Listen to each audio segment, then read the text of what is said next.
tradition this day and age to read any good news on the newspaper page. And love and tradition of the grand design, some people say is even harder to find.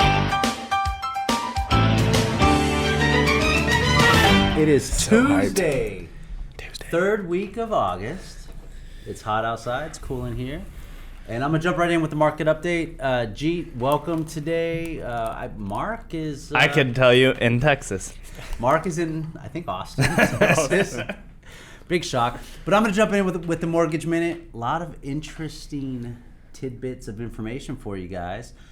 Like we mentioned last week, we felt that mid-August would be the peak of our inventory levels for our county, Santa Clara County. That is true, has happened. We are starting to decline. We now have only 1,097 single-family homes in Santa Clara County for sale. 1,097. So down from last week, 829 pending properties. So if you guys do the math there, we're back to about, less than a month and a half worth of inventory. But here's the interesting thing. Out of those 829 pendings, almost half of those went into contract in the last 7 days. So like we've been talking about, that May, June, July kind of slowdown. Everybody's graduations, vacations, those types of things, settling into the new interest rates, and now they're jumping back on properties. Pretty similar situation for condos and townhomes. There's only 484 available on the market, 379 pending, so you got just a little bit over a month's worth of inventory. We've sold about 726 homes so far this month. There's about a week left. Overall sales are down, right, about 35%. The last thing I wanted to point out, in Santa Clara County, 4.5% price drop in the median price between June and July. So, still seeing things continue to fall.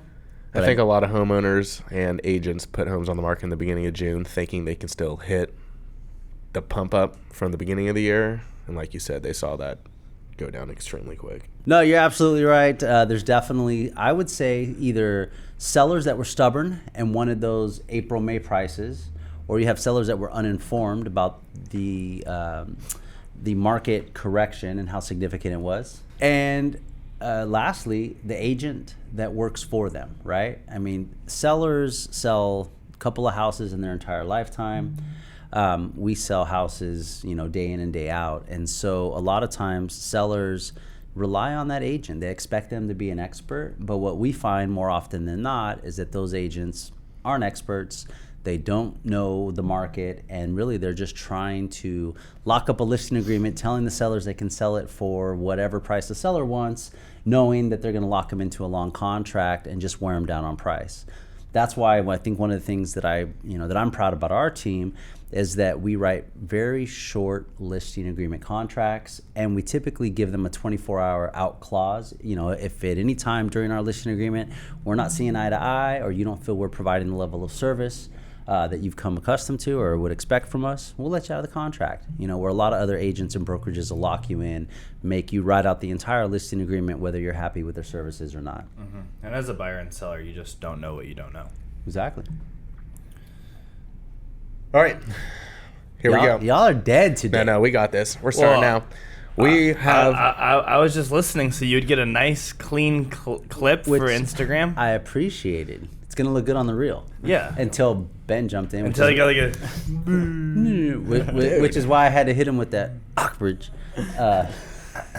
It's tough, but we talked about that this morning. There are certain sellers that, again, need a certain price point, and there are certain sellers that want a certain price point. Sure. And with the ones that need that certain price point, I feel like agents do have to price more aggressively to that point. And the ones who are realistic in this market, it is a lot easier and more efficient to sell a property when we can price, I think, the way that we see how the market's going instead of what the owners really want.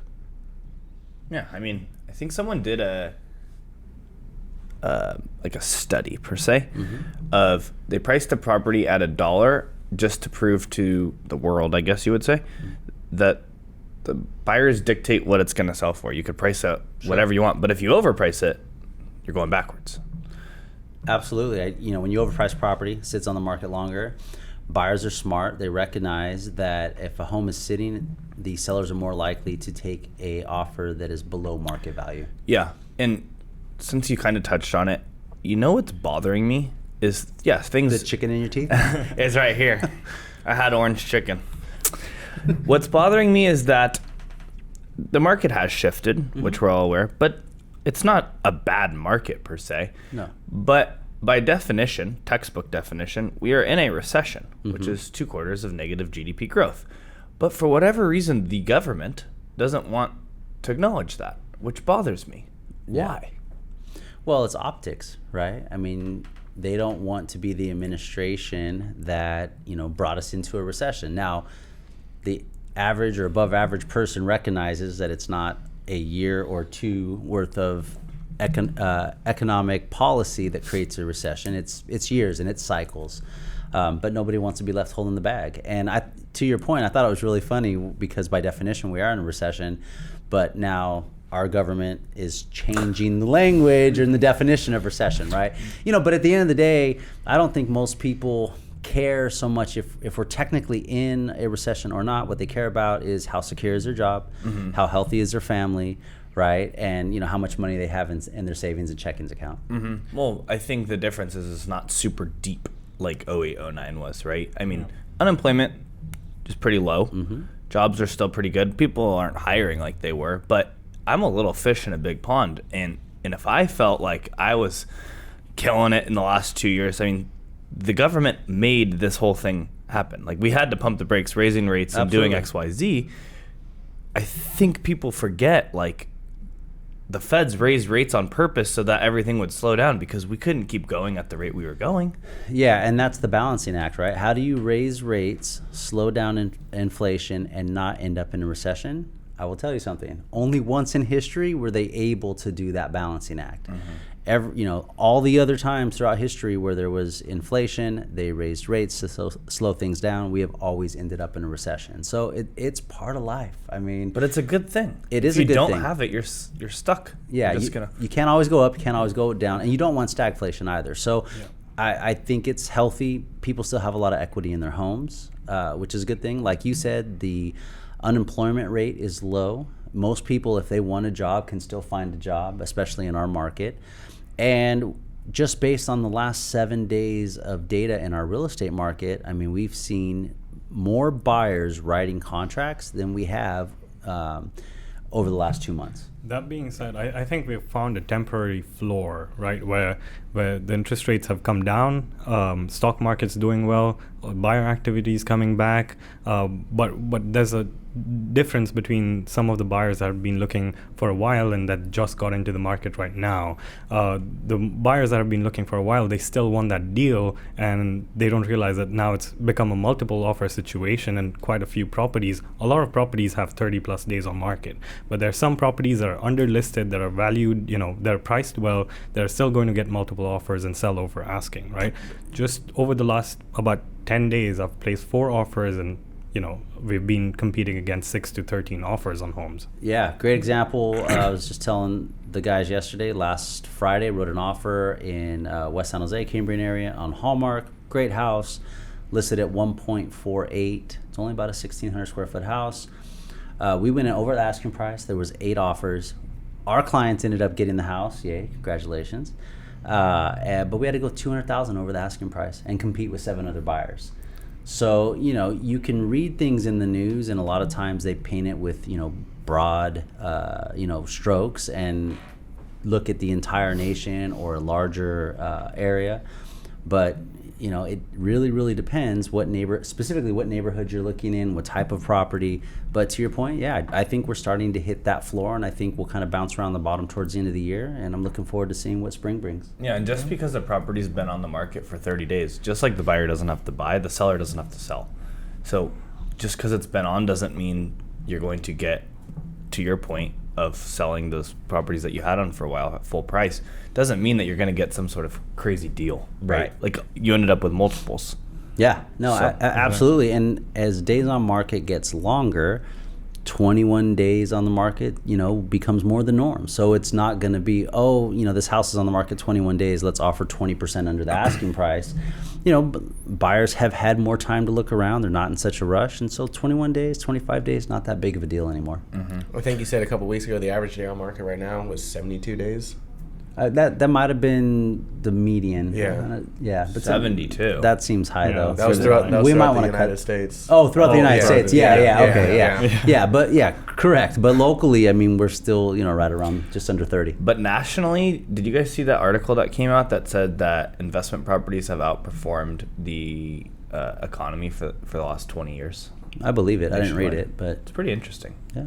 Even new home sales are down overall throughout the states. So. Well, yeah, a lot of those builders who didn't want to cooperate with real estate agents 6 months ago because they had waiting lists of buyers wanting to write offers on their new construction property. Now it's completely changed. Now those builders are reaching out to agents and incentivizing them to bring their buyers to their new home developments. Absolutely. All right. Got myself a mustache minute. Oh, All right. So I get a lot of questions. Hey, from you trimmed renters. it. I had to know. a little bit. I was getting a little feedback on how thick it got. And had to go down and. Oh, wow. yeah. Anyways, so a lot of questions from renters who become first-time home buyers.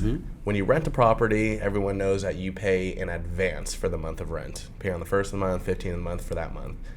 With a mortgage, you pay in what's called arrears, which means you pay after the month. And I'll let you guys piggyback on this as well to add more information.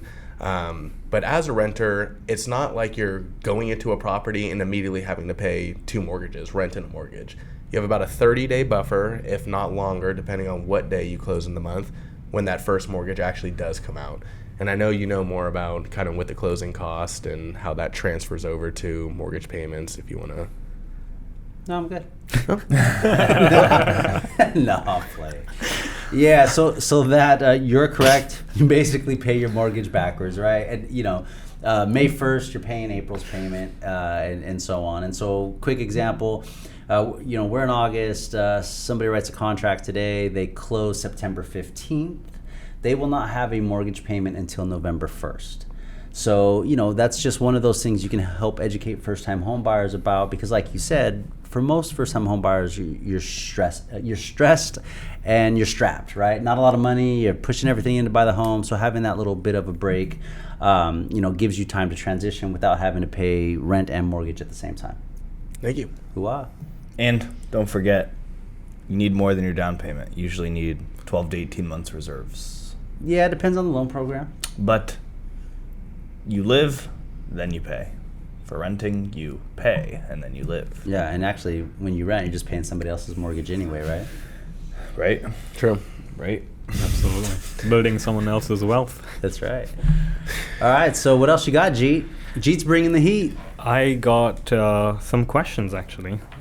One of them is like, where do you see building materials going? Like the cost of building materials. I know right now the contractors seem like they were swimming in money because cost of construction is so high, but with the rates rising and hopefully inflation coming down under control, do you see some of these construction material costs come down over the next 6 months or so? Well, I know that lumber's down off of its highs, right? Well, the reason it went up, if we go backwards. Oh, tell us. The reason it went up was because of the shipping process, right? Because the ports were full, you couldn't. Supply chain issues. Right. That's the major reason, right? Mm-hmm. Mm-hmm. Sorry, just wanted to. But there's also high demand. Before we dove in. It was a combination of supply chain issues and then, like Jeet said, demand, right? Builders were, because the housing market was booming, builders were trying to build as quick as they could. And then you had the supply chain issues, which did not just affect lumber, but also affected all, everything from toilets to appliances, countertops, you name it. And then we also had, you take that combined with the labor shortage as well. Yeah. So that's why you said, a lot of these contractors, as Jeet said, was swimming in money, right? Yeah, but another thing is I feel like homeowners now don't see a $20,000 roof replacement as an investment into their property, or even like a bathroom upgrade as an investment into a property, rather an expense, right? They're working with the wrong agent. Why is that, man? Well, we've had multiple podcasts where we've spoken upon this too, and it's funny that you had this question because one of my questions kind of led into that as well. I personally think it's better to find that home where you can put in your own sweat equity, grow that appreciation, and then refinance later on and have that money instead of going in and buying a brand new build, because again, that's where people pay that premium. So if you have the resources, which again, if you're working with the right people, we can provide those resources, whether it comes to flooring, kitchen, bathrooms. But if you have the right resources, you can get in and fix the home the way you want it, put in that own appreciation for a much less cost than what you would be going in and having to pay that premium at a much higher cost. One thing you do have to note as a buyer, you cannot always finance the construction. So you're going to need liquid cash. You don't want to blow your whole budget on a home where you know you're going to have to put in work to see what you want out of that house. You want to make sure you adjust for those costs, and if that means finding a house at a lower cost to have that money to go in and remodel, that should be your plan. Absolutely. So I feel like from a buyer standpoint, getting that house that you can put your sweat equity into makes total sense. But as a home seller that wants to put their home on the market, doing a $20,000 roof replacement, which isn't really that fancy or attractive to do, is something that is seen as an expense that they probably won't get ROI on. Right? I don't agree. I think that if you have a done roof and you're going to sell your house, if the roof costs you $20, I think people value it at least at $20 or more. Wouldn't you say? I roof? disagree. I think Roof? depending on, I'll tell you what, if I had 20 grand to spend, Of course, you're not spending it on a roof. exactly, right? Spend it on the sexy, right? Spend it on the kitchen, the colors, that sort of thing. I would spend money on that before I spend it on a roof. Now, if the roof's leaky and has some health and safety issues, you patch that up. But yeah, if I had 20 grand, I wouldn't be spending on a roof if I was fixing up my home to sell. But if your home's dialed and you don't have a roof, people are going to focus on the roof. Sure. Well, there's always something. But if your home's dialed, then So if you spend had the 20 grand, what would you spend it on? Kitchen? I'd go kitchen, paint, and landscaping. Landscaping. Landscaping right now is huge. I read something that they were saying the garage door is huge. No. Garage door? No. That was another article by Karen. Where, in Kentucky?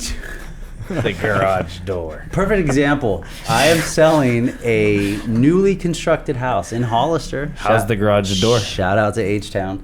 That was the garage door. I promise you, nobody has ever walked out of a house and said, I'd buy this house, but that garage door just bugs me. No.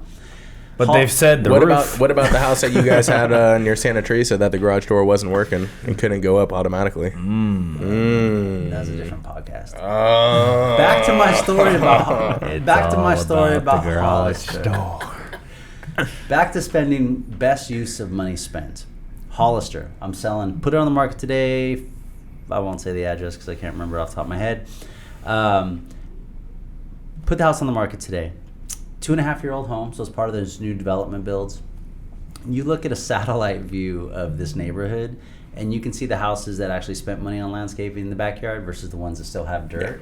And I can tell you, walking into houses, and we look at houses all day long. You can have a nice house, but sometimes if that backyard's trash, it just, the buyers can't imagine their kids playing in the backyard, barbecuing, hanging out, having parties. So to your point, Aaron, kitchen, paint, landscaping. This is a great topic, actually, because now that we're in a drought, surprise, what do you think buyers right now, generally speaking, not an acre or something, just a generic, ranch style home, are looking for in landscape? Drought resistant? Do they want that grass still? Turf? Just a backyard. If you have $10,000 to spend on a yard, backyard, not front yard, what's it looking like? Well, I definitely do a combination between drought tolerant, plants, vegetation, some hardscape, and then either some grass, or they have really nice, artificial grass these days. It looks pretty close to the real thing. But it's expensive, but I think it's worth it. I absolutely think it's worth it. That is an investment almost like a owned solar panels on a home, right? I won't talk about leased or some of the other programs, but if a homeowner actually owns solar panels on their home, that is a big benefit to the buyer. Same thing with a nice landscape backyard that doesn't take a lot of water, has the artificial turf. I mean, it's those maintenance costs, right? Back to Ben's point about being a first-time home buyer, not having a lot of liquid cash afterwards. Those are things to think about. If I don't have to worry about an electricity bill every month, if my water bill's $50, $80 a month, those are some things that I think will... it's all about just getting that little bit of edge over the house down the road, right? And so I think those things are definitely gives you a little bit of an advantage over some of those other homes. I just found out how high my water bill was. How much is yours? Last month was $1,800. Oh. We're going to blow that number up on the screen. I will show you my bill. How much was yours? Mine? Because they go every 2 months, right? Yeah, it's every 2 months. So mine's $360. Mm-hmm. Is that normal? That's more than mine, and I have a pool. Yeah. So mine was 900 in penalties because we went over our allotted whatever the amount they give you per month per house, which I thought was really interesting because we hadn't used any more water than normal.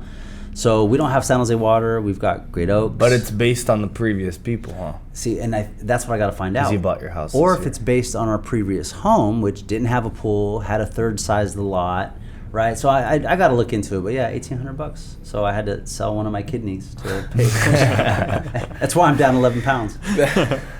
You look good. Shout out to Marlon, Marfit, the Cakery. Marfit, the Cakery. Yep. All right, so I have three questions to rattle off, one for each of you. These are would you rather questions that we've been getting from clients of ours. Okay. All right, I'll start with Jeet over here from a consumer side. Would you rather buy a home at a high with a lower interest rate, or would you rather buy a home at the low with a higher interest rate? I would rather buy a home at a low with a higher interest rate and then refinance later down the road. All right. Aaron, your question. For your first home for a buyer, would you recommend rather they expand their pre-approval to the full thing to get exactly what they're looking for, or stay conservative and allow them to do these adjustments and then wait till the next one? Out of everyone in this room, what do you think I would say? I knew Aaron's this was going to spend the money. Aaron's we're- gonna spend it. we're As you're maxing talking to it. a buyer, Max it. max it. Your first home. It's amazing. Yes, I would max it. But get what you want, right? Don't just settle. Don't just spend all the money to spend all the money. And if I can piggyback on what Aaron said, and I'll tell you why I think a lot of times that is the right answer, because when you meet with sellers that are selling their first home, most of them say, I wish I would have bought a little bigger house this last time around. I wish I would have spent a little more on this. Because what happens is they can go higher. They choose not to be conservative, which isn't a bad strategy, but they do. And then they quickly come to find out that, man, I really needed 2 bathrooms, not 1. I needed that 4th bedroom, or I need a little bit larger lot.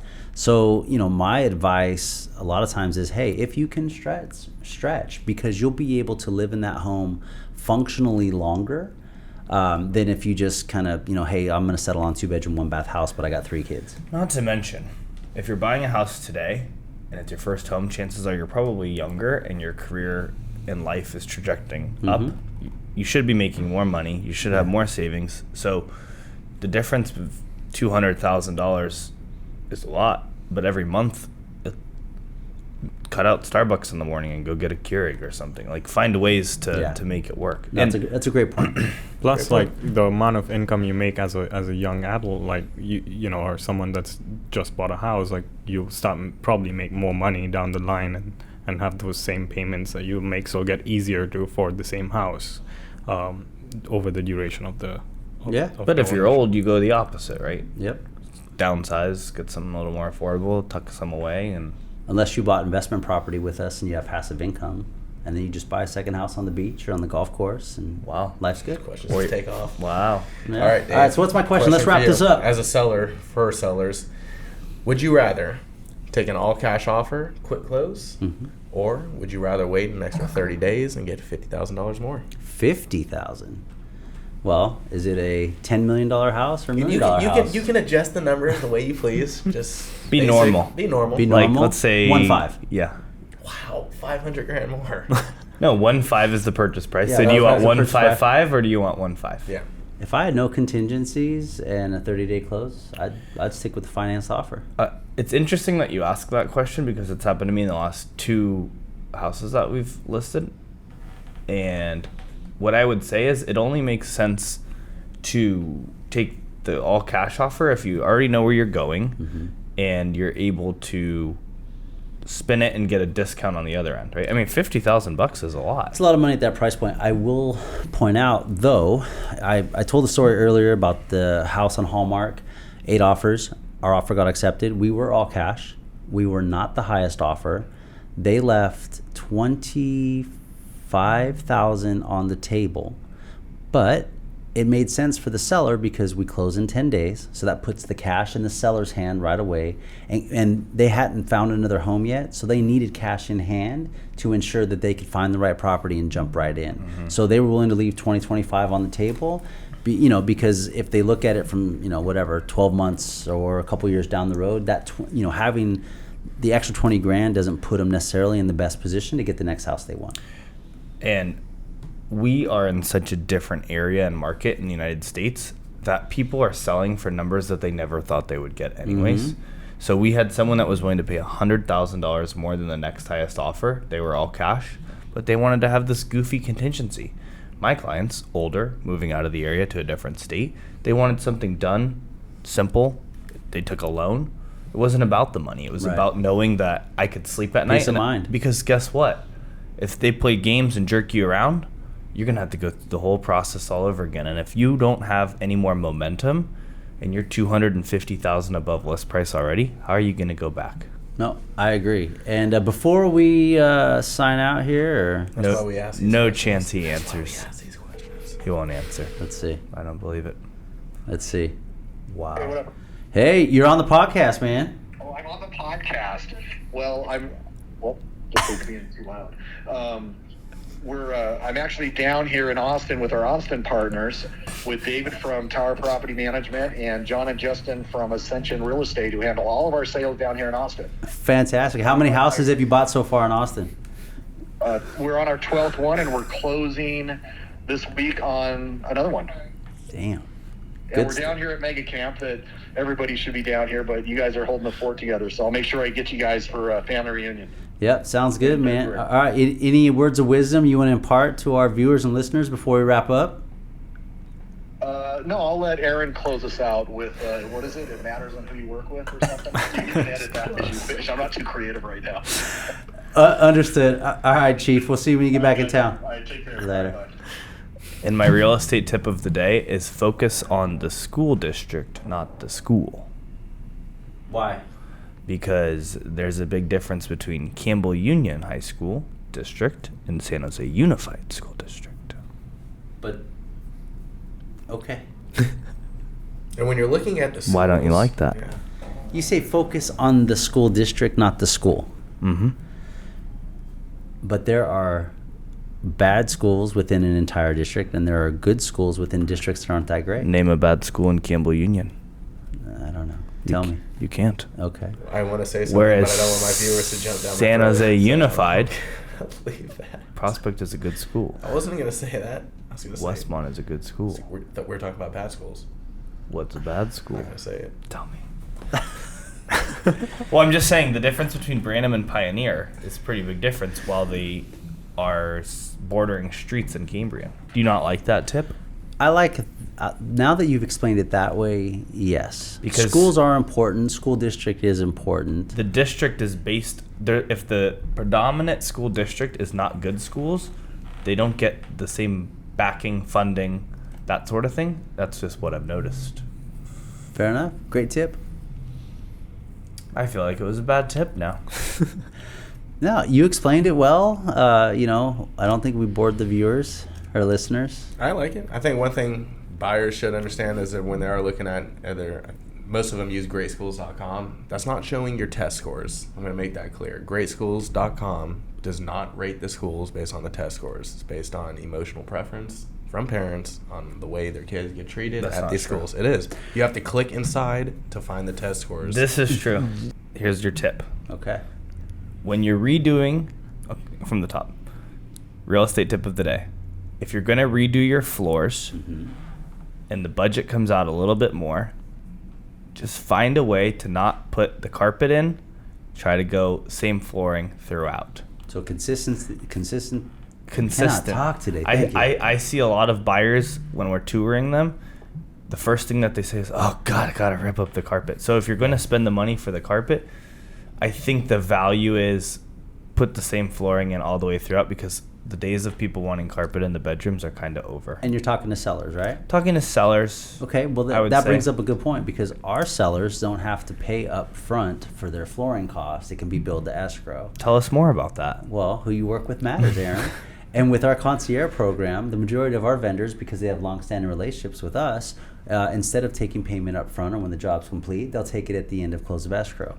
And as the market shifts, that means that sometimes our guys aren't getting paid for 30 to 60 days after they've completed the work, but like they know who they work for matters, which is us. They're willing to take that risk because they know about our reputation, about our level of success in selling homes, and they're willing to go along for the ride with us and the sellers as well. We need to say thank you to everyone who came out to Music at the Park over the last 8 weeks. We just wrapped that up last Sunday. There will be no more of those until next year. But again, thank you guys for all coming out and supporting us. Yeah, and look out for our next client events coming up. We're going to do some more movie nights. In December, believe it or not, right around the corner, we're going to have another kick-ass casino night, which, that was a blast last time we did it. So lots of great events. If you guys are not on our mailing list or distribution list, just DM one of us or reply to this. Let us know you want to be added to the next client appreciation event, and we'll see you there. Remember, when choosing your real estate agent, who you work with matters, and we'll see you next time.